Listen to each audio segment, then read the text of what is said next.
Welcome to all of you and thank you for coming here tonight. I'd like to pay tribute to the University of Hertfordshire, the Equalities Office, and in particular Joe Prescott for organising tonight's meeting. It's really appreciated, but for all of you who have also been involved with Joe, my thanks as well.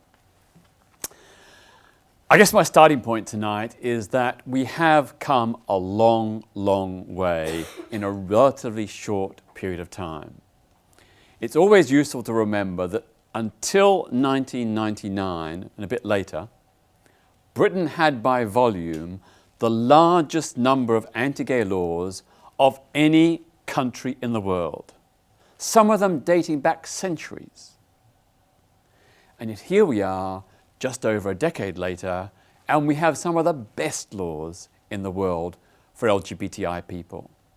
So it's been a fantastic, successful campaign, and I would pay tribute to all of you and thank all of you who've been part of that process. Because without you, without that grassroots movement of LGBTI and our straight friends and allies, we would not be where we are today. This change is down to people like you who've said, we're not going to put up with it anymore, we're going to lobby our MP, we're going to lobby the government, we're going to challenge, we're going to demand equal rights. It's our collective effort that has brought us to this much more positive LGBTI-friendly place today. So we have achieved enormous changes. Wonderful. But what next? What now? I guess the passage of the Same-Sex Marriage Act in 2013 was for many people the final great hurdle, the last major legal discrimination to be overcome.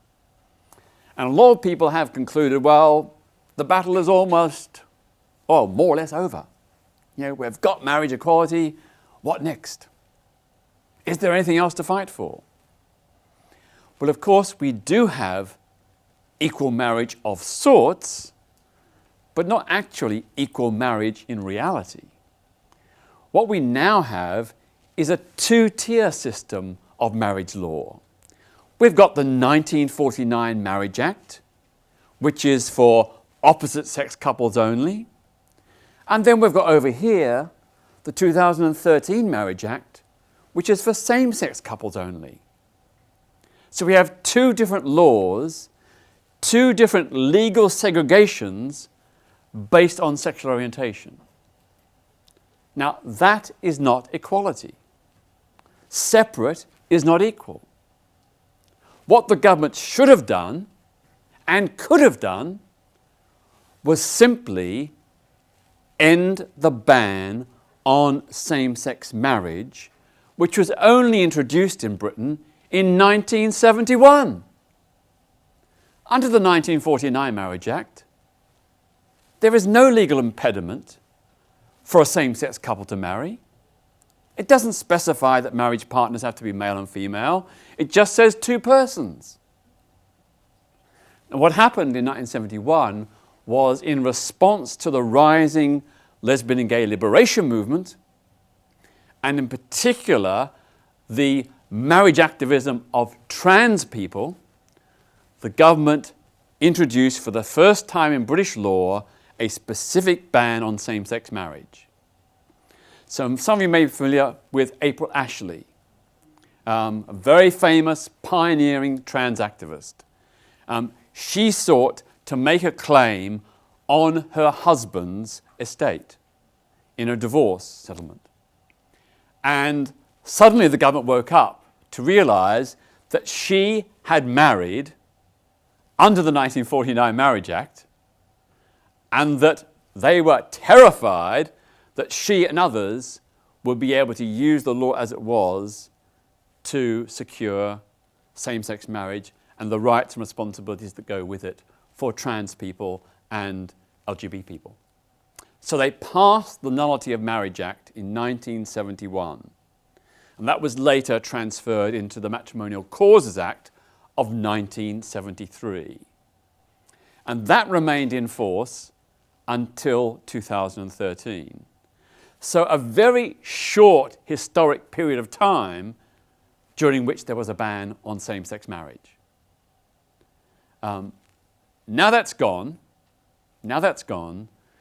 we still have all kinds of anomalies. For a starter, although we now have same-sex marriage in England and Wales and Scotland, there is still a ban in Northern Ireland. And at this very moment, the Northern Irish administration is fighting tooth and nail to maintain that ban, even against a legal challenge that's being mounted. We also have other notable anomalies. As you're aware, there is discrepancy in pension inheritance under the Same-Sex Marriage Act. So if you're a same-sex married spouse or civil partner and one partner dies, the surviving spouse will not have the same legal entitlement to claim the full pension contributions of their deceased partner, particularly if they've been contributing for a very long time, say before 1988. So there's a discrepancy between pension inheritance if you're in an opposite-sex marriage under the 1949 Act and if you're under a same-sex marriage under the 2013 Act. And for some people, this means huge, draconian financial penalties and disadvantage. There are other issues as well. Under the 2013 Act, we still have a quadruple lock where the Church of England and the Church of Wales are prohibited by law from conducting religious same-sex marriages, even if they wish to. So let's just say the Church of England decides it wants to draw a line under its homophobic past and allow certainly individual parishes to conduct same-sex marriages if they wish. Under the law, they are prohibited from doing so. That is not only homophobic discrimination, it's an attack upon religious freedom. It's saying that churches in Wales and England do not have the right to decide their own policy on this issue. Then there's the question of the so-called spousal veto, where in the case of a married trans person, they cannot get a gender recognition certificate without their spouse's consent. Now, it's interesting that spousal consent is not required for a marriage partner to travel abroad, to end the marriage, to secure medical treatment. There's no spousal requirement for consent for any of those things, but in terms of a gender recognition certificate, that is still a requirement under this law in England and Wales, but thankfully not in Scotland. The Scottish government had the wisdom to recognise that the spousal veto was an attack upon trans rights and a violation of human rights. So there's no spousal veto in Scotland. Another issue, of course, is when it comes to the right of religious organisations other than the Church of England and the Church of Wales to conduct same-sex marriages. So, for example, the Unitarians, the Quakers, the Metropolitan Community Church, Liberal Judaism, they all want to and are committed to conducting same-sex marriages in religious premises. The problem is that lots of these small denominations share their premises with other denominations. So, for example, the Metropolitan Community Church shares some of their premises with evangelical British and African churches who are diametrically opposed to same-sex marriage. And under the law, it states that if you have shared premises, you can only conduct a same-sex religious marriage if all the other denominations who share the same premises agree to it. So in other words, homophobic churches who share premises can veto the right to marry of pro-LGBTI churches. You know, that is not right and not fair. So those are a few of the problems that still remain when it comes to same-sex marriage. But the unfinished business goes much wider, way beyond the issue of same-sex marriage. We, as you know, we have some fantastic equality laws now in this country which guarantee equal treatment and non-discrimination to all. And those are brilliant, important advances for equality. One of the problems is that written into all these laws are limited qualified exemptions for religious organizations. Not just places of worship like churches, mosques, synagogues and temples, but also for faith-run schools, hospitals, nursing homes, shelters for the homeless. They are all allowed in law to discriminate against LGBTI people if they can demonstrate that to give equality would be in violation of their, quote, religious ethos. So they're allowed in law to discriminate both in employment and in the provision of services. Now, my view is I'm really disappointed that some people of faith still oppose LGBTI equality. But in a free and democratic society, they are entitled, misguided that they may be, to hold that point of view. No one's asking or compelling them to be gay or to endorse homosexuality or bisexuality or transgenderism or anything. What we're saying is, why should religious organizations be above the law? Why should they be exempt? Why should they be allowed to discriminate when no one else is? So this is an anomaly which does need to still be addressed. I'm sure you're all aware that research shows that over 50% of young LGBTI people say that they were bullied at school. Sometimes in the classroom, sometimes in the playground. And that bullying ranges from name-calling and teasing to abuse, insults, and actual physical violence. Nearly 100% of LGBTI young people say they suffered or heard abusive, homophobic, biphobic, or transphobic language at school. And that in many instances, teachers did nothing. And even worse, in some instances, the teachers themselves were the perpetrators. Shockingly,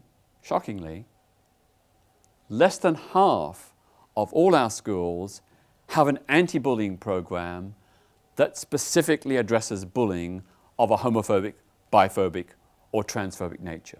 Less than half. And the worst offenders are faith schools. In faith schools, not across the board, but in many instances, they have higher levels of anti-LGBTI bullying and have lower levels of action to combat it compared to schools as a whole. Now that is really not right. And it's no wonder that the levels of depression, anxiety, and self-harm among young LGBTI people are so high. Because they're not, in many instances, they're not in a safe, secure school environment. And we know from the research that this has a really damaging effect on their performance at school. Their academic performance goes down, they're more likely to truant from school, they often change their educational plan and schedule. It has a knock-on effect throughout their entire school life. We know that still today, sex and relationship education is not compulsory in every school, and in most cases, it does not include awareness about LGBTI issues. In most cases. In fact, less than 20% of young people in a recent National Union of Students survey said that they received any information about LGBTI issues during their sex and relationship education. The same goes with HIV awareness and prevention. Most schools do not address the specific LGBTI issues around HIV. That is a serious neglect of young people's sexual health and welfare. And at this very moment, we are fighting to persuade the government to make sex and relationship education mandatory in every school and to be inclusive of LGBTI issues. Right now, the Education Secretary, Nicky Morgan, is listening but hasn't given a decision. We know that the Liberal Democrats, Labour and the Greens are committed to inclusive, LGBT-inclusive, mandatory sex and relationship education. The Conservatives are still holding out. Hopefully, they will come down on the side of LGBTI pupils. But we've been waiting many months. This isn't a campaign that began yesterday. It began way back about almost this time last year. And we still haven't got a commitment from the Conservative Party. I'd also say that if you really want to combat anti-LGBTI bullying, and indeed racism, misogyny, prejudice against disabled kids and so on, what you really need to do is to also make equality and diversity lessons mandatory in every school. You know, from the first year of primary school, education ought to be challenging prejudice and promoting understanding and acceptance. We all know that young people are not born bigoted. No one comes in this world born a bigot. They learn that from their peers around them and often, sadly, from adults. Now, all the evidence shows from programs around the world that where there is education in equality and diversity from an early age, those attitudes don't take hold, or if they have taken hold, they tend to dissipate. So if you want to live in an open, free, cohesive, pleasant society, it strikes me as obvious that we want to give young people the information, the support to challenge bigotry and prejudice of all kinds, not just against LGBTI people, but against all sections, Jews, Muslims, women, black and ethnic minority people, and so on. Those lessons really can help make a difference. They really can undermine and combat prejudice. We also know that about 1/3 of all LGBTI people have suffered hate crime, ranging from abuse and threats and insults to actual physical violence. 1/3. We're talking about nearly 1 million LGBTI people in this country. Many of them have been victims not once, but twice, 3 times, 4 times over their lives. Quite clearly, we have a long way to go. The recent, or not the most recent, British Social Attitude Survey found that 1/3 of British people still believe that homosexuality is mostly or always wrong. That's quite surprising. If it had been 10 or 15 years ago, I would have seen, well, I can understand that. But even today, 1/3 still believe that. And it's those kind of attitudes that create the ideas that lead to bullying in schools and lead to hate crimes. Now, on the optimistic side, I suspect that although about 1/3 believe that, probably considerably less would actually do something about it in terms of discrimination against LGBTI people. But even so, it's still worrying that that number, that substantive number, believe that. We know the police have much improved their support and action on anti-LGBT hate crime. Compared to 10, 15, 20, 30 years ago, there's been a sea change in policing attitudes. And that, of course, has been largely due to the campaigns by LGBTI activists, by campaigners in local groups, like here in Hertfordshire, and indeed by specialist organisations like Gallup, based in London. Their efforts, your efforts, have produced this sea change. But it's still not perfect. It still has a way to go, evidenced by the scale of homophobic hate crime, biphobic hate crime, and transphobic hate crime. And the fact that so often the perpetrators get away with it. I'm sure you're also aware of the problems faced by LGBTI asylum seekers, people who've fled persecution in countries like Iran, Uganda, Saudi Arabia, Russia, and so on. These people come here to seek a safe haven, often after being beaten up, perhaps even imprisoned, in some cases actually tortured in jail, sometimes raped.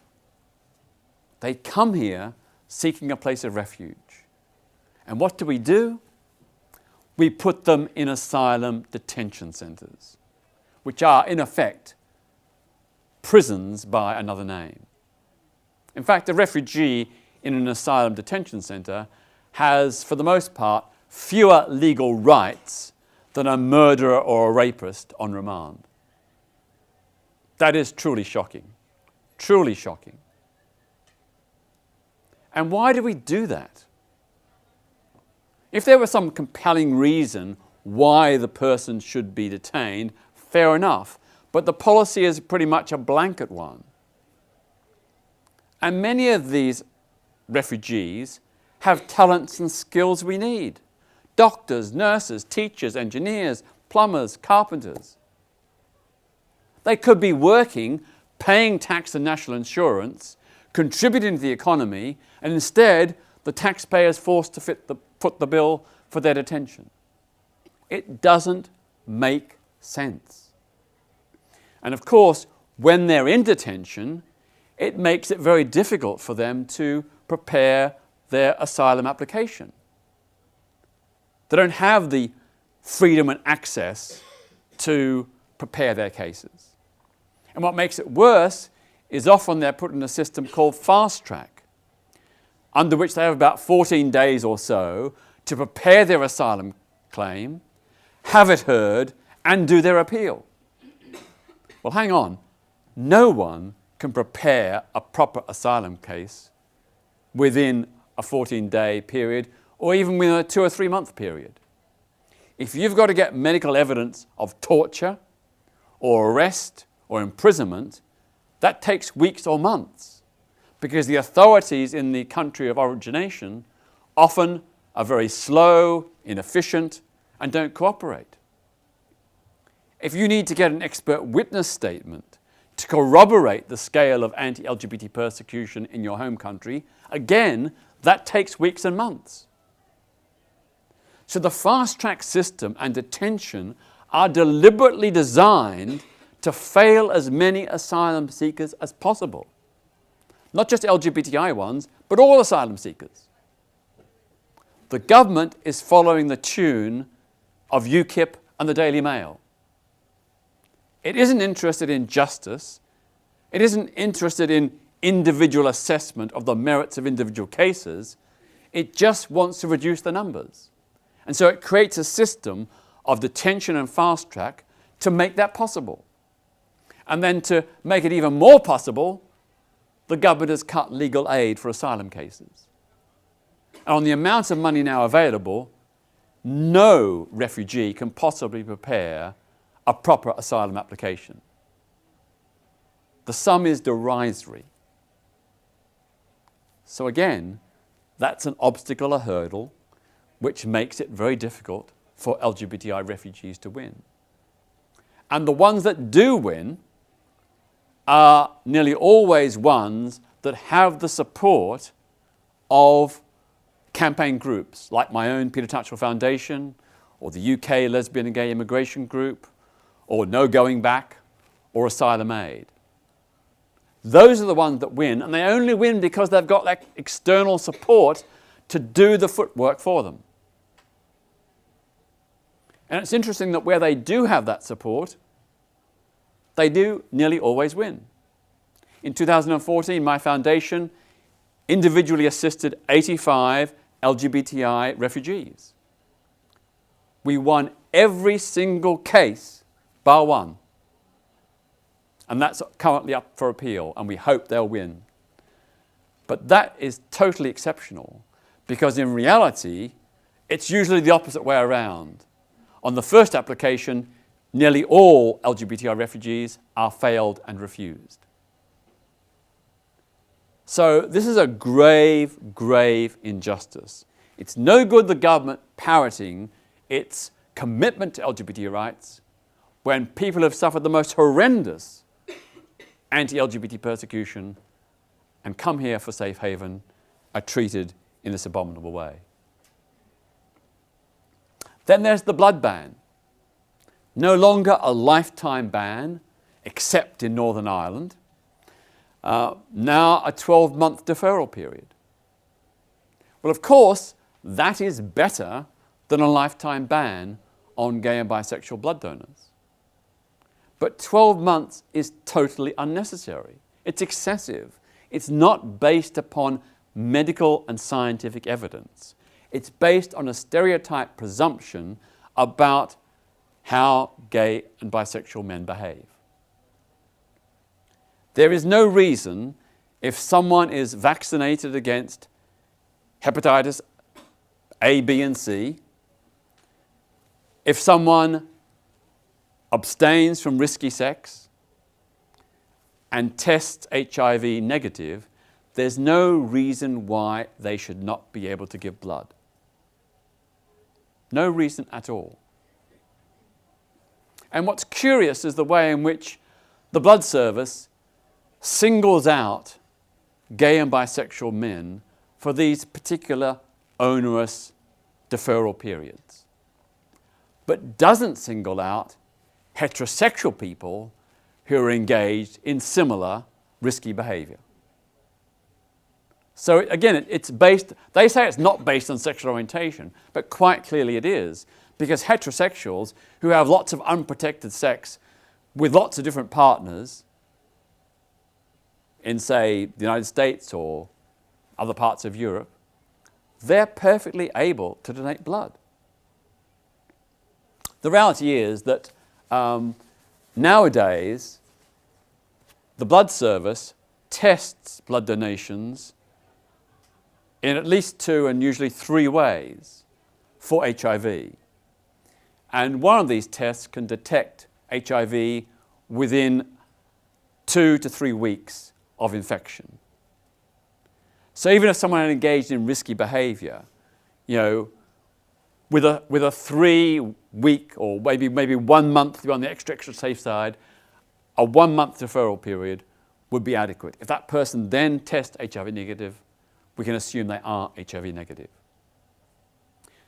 Some infections take longer to show up in the blood, like hepatitis C, I think takes about 3 months. In exceptional circumstances, hepatitis B can take up to 6 months. But lots of gay and bisexual men like myself are vaccinated against hepatitis. So that deferral period is not necessary. All the blood service needs to do in the case of gay and bisexual men is ask a few additional questions, like, are you vaccinated against hepatitis A, B, and C? And a few other ones to establish risk factors in terms of recent sexual behavior and what may or may not be risky. If that was done, first of all, it would focus the mind of the would-be blood donor. And secondly, it would establish very clearly who is at risk and who isn't. So I'm saying that probably to err on the side of safety, if someone has hepatitis vaccinations, we can probably reduce the blood donation deferral period for gay and bisexual men to about somewhere between around about 3 months or so. Not the 12 months as it currently is. So you get a flavour. We have made enormous positive changes. Huge progress. But these are still these other issues that require attention. So the battle isn't quite over yet. And you could take the optimistic view that we've won 90% of what we wanted. True. But we deserve 100%. You know, straight people wouldn't put up with being treated this way, quite rightly. I support the campaign for straight couples to have a civil partnership, which the government is still resisting, because I believe in the principle of equality for everyone. No discrimination. If we're going to have civil partnerships, straight couples should have a right to have one as well, if they wish. And then, of course, we look around the world. You know, we have made huge progress here, but in so many other countries, things are going backwards. Still today, nearly 80 countries criminalize same-sex relations, mostly sex between men, in all circumstances, with penalties ranging from just a few years imprisonment right up to life imprisonment and even execution in several Islamist countries. More than half of the countries that still criminalize same-sex relations are members of the Commonwealth, an association of nations which is committed to democracy, human rights, individual freedom, and equality for all its citizens. It's enshrined in the Commonwealth Charter. Yet still, about 40 out of 53 Commonwealth member states have a total prohibition on homosexuality. That's 80% of Commonwealth countries. We have a situation where the Commonwealth speaks human rights, but when it comes to LGBTI human rights, it hears nothing, it sees nothing, it does nothing. For the 25 years that I've been involved, successive Commonwealth heads of government meetings have refused to even discuss LGBTI human rights. They won't even allow it on the agenda. And what's the response of the Commonwealth Secretariat? An occasional, and I mean very occasional, tut-tut, but no direct rebuke. When Brunei announced, a member of the Commonwealth, announced that it was going to introduce Sharia law and the execution of people for homosexuality, there wasn't a squeak out of the Commonwealth. When the new anti-gay laws were passed in Nigeria and in Uganda, although the Ugandan one has since been rescinded, again we heard nothing publicly from the Commonwealth Secretariat. They said they were pursuing quiet diplomacy. Well, in their period of quiet diplomacy, things have got worse for LGBTI people rather than better. Quiet diplomacy has been an abject failure. You know, I mentioned that things seem to be going backwards. There are about 15 countries where things are getting worse. You know, the new legislation in the Gambia, Nigeria, the attempts in Uganda, the witch hunts in Chad, the Congo, Burundi, the recriminalization of homosexuality in India, the new anti-gay law in Russia, upcoming legislation in Kyrgyzstan, the repression in Azerbaijan, which just today has led to the announcement that the LGBTI organization in Azerbaijan has had to close because of fears about the personal safety of the activists. It's bad. It's very bad. But it's only 15 or 20 countries out of 193. So we need to keep that perspective.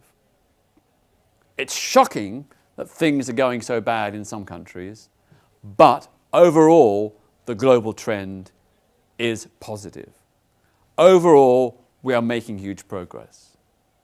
Even before Britain had same-sex marriage, Uruguay and Argentina legislated equal marriage. Just this week, a government committee in Nepal has recommended that the Nepali Parliament legislate same-sex marriage. You know, state after state in the US is overturning the bans on same-sex marriage.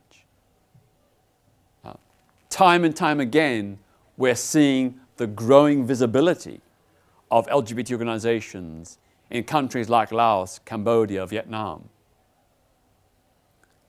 We're seeing increasing public visibility in many parts of Africa, despite the repression in Zimbabwe, Zambia, Malawi, Uganda, Nigeria, and so on.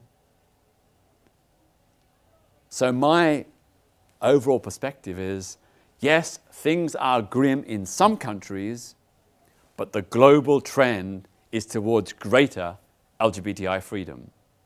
And that gives me great confidence and optimism. I look at the heroic, brave, inspiring activists in these countries, which are often very repressive, tyrannical regimes. I look at their example and I'm awed by their guts, their bravery, their determination. To me, it is a great inspiration to think that despite the risk of imprisonment, despite the risk of mob violence, LGBT people in these many countries are powering ahead with their agenda for equality and human rights. Queer freedom has, in many countries, been long delayed, but it cannot be denied. One day, someday, LGBTI people everywhere will live in freedom. It's up to us to help make that happen and to support those activists in those repressive regimes, because their fight is our fight. Thank you.